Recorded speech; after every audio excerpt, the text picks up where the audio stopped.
আমরা সেটা মানে সাংবাদিক তো আমরা তো নিউজ পাই চলে আমরা তো অনেক আগে আসছি আমরা তখন থেকে কাজ করছি আমরা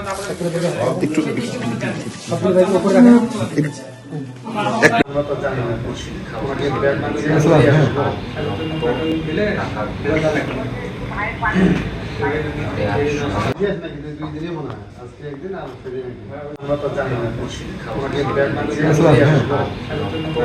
আমরা সেটা মানে সাংবাদিক তো আমরা তো নিউজ পাই চলে আমরা তো অনেক আগে আসছি আমরা তখন থেকে কাজ করছি আমরা সেটা মানে সাংবাদিক তো আমরা তো নিউজ পাই চলে আমরা তো অনেক আগে আসছি আমরা তখন থেকে কাজ করছি এবং লোকসানা বেগম যিনি রংপুর অঞ্চলের উপপরিচালক রয়েছেন এবং বলেছেন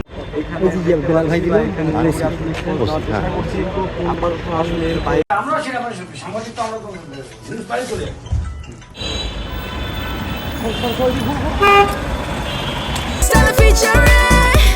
Next level, well done, side by side, free. দুই কারণে আসছে যে বিলটা যদি হয় আবার আমার যদি চিকিৎসা করার জন্য আসছি, দুটো কারণে আসছি। আমি ম্যাডাম সেদিনকে আসছিলাম, ম্যাডাম না করছিল, মানে মেসেজ দেই বলতে কি মানে মোবাইলে আমারই আমি সেন্ড করে নেই, আমি এমনি দেখাইছি লিখে যে ম্যাডাম ওটা আবার সেন্ড করে সেন্ড করছে সঙ্গে নিছে যাই হোক নিকা, কিন্তু এটা আমি দেখাইলাম যে ম্যাডামকে যে এটা যদি পারেন যদি হয়, কারণ আমি আমার জীবনের সর্বক্ষমতা আমি নিয়ে আসছি, যদি তার জীবনটা বাঁচে আমিও বাঁচি আল্লাহর রহমতে, একটা মানুষের জীবন বাঁচানোর জন্য আমি আসছি। এখন আমার জেল ফাঁস যাই হোক, আমি যেহেতু এটা একটা অন্যায়, এখন আমার কিছু করার নেই। আমার বাড়ি রৌমারী উপজেলার কাজাইকাটা গ্রাম, আমি কাজাইকাটা স্কুল করছি আমার নিজ জমিতে, করার পর করছি স্কুল 12 সালে, পরে 15 সালে পাঠদান পাই, 22 সালে এমপি হয়। এমপি হওয়ার পরে মানে আমরা তো একবার সীমান্ত এলাকায়, মানে ইন্ডিয়া বর্ডার অঞ্চল এবং ব্রহ্মপুত্র চরে বাড়ি, সেই সুবাদে আমাদের যখন নেটওয়ার্কের বাহিরে আমরা চলাফেরা করি, একটা নাম ভুলবশত তথ্য দিতে ভুল হয়ে যায় ওই সময়।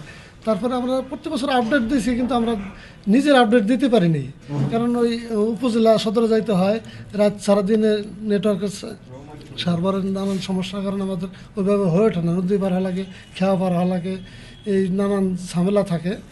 এই থাকার কারণে আমাদের এই একটা নাম ভুল হয়ে যায়, ওই ভুল হওয়ার কারণে ওই ফাইলটা আটকে যায়, আর নাম ভুল হওয়ার কারণে বিল দেয় না। এদিকে শিক্ষকেরও চাপ যে আমার সবার বিল হয়ে গেল, আমার বিল হইতেছে না, আমার বিল হইতেছে না, আমি তাদের চাপে বাড়িতেও থাকতে পারি না। এখন একদিন আসছিলাম, সেদিন না করছিল, আমি ভাবলাম যে হয়তো কিছু টাকা টুকা দিলে হয়তো দিতে পারে স্যার। এখন আমি বাড়িতে যা আমার নিজ হালের 1 বিঘা জমি 7 লাখ টাকা বন্ধক থেকে নিয়ে আসি, যে তার জীবনটা অন্তত পক্ষে বাঁচুক, আমার ইজ্জতটা বাঁচুক। ভদ্রলোক আবার সোমবারেও আসছিল, তাই আমি ওনাকে দেখেই বললাম যে আপনি তো সোমবারেও আসছিলেন, আজকে কেন আসলেন? তা বলতেছে ম্যাডাম আসছি আপনার সাথে একটু কথা বলার জন্য। তাই আমি বললাম যে সেদিন তো আপনার সাথে ভালোভাবেই কথা বললাম, বলছে একটু দরকার আছে। তারপরে দরকার এসে উনি বসলো, ব্যাগটা রাখলো, ব্যাগটা রেখে ওনার ফোনটা বের করে হচ্ছে আমার কাছে দেখাচ্ছে। তা মোবাইলটাতে দেখতেছি যে বলতেছে যে একজন শিক্ষকের 3 লক্ষ টাকা আর 5 লক্ষ টাকা, আর 3 জন কর্মচারীর 3 লক্ষ টাকা 8 লক্ষ টাকা এনেছি। এই কথাটা যখন আমি দেখলাম পড়ে, তখন আমার মানে আমি কি করব আমি বুঝতে পারছিলাম না।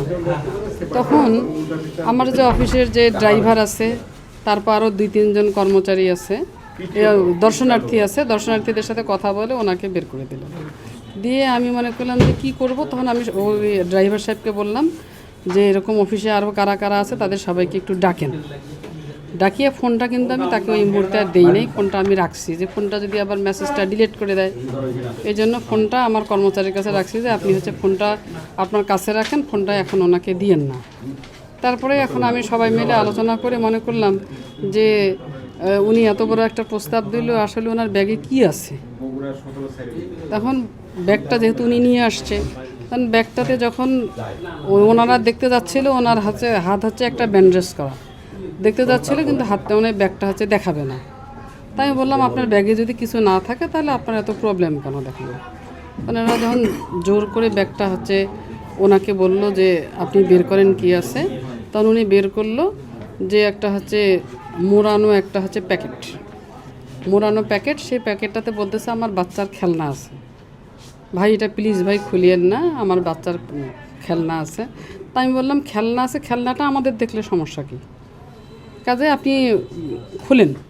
তখন যখন খুব সবাই জেদাজিদি করলো তখন উনি আবার প্যাকেটটা খুললো, খুলে দেখতেছি সব টাকা।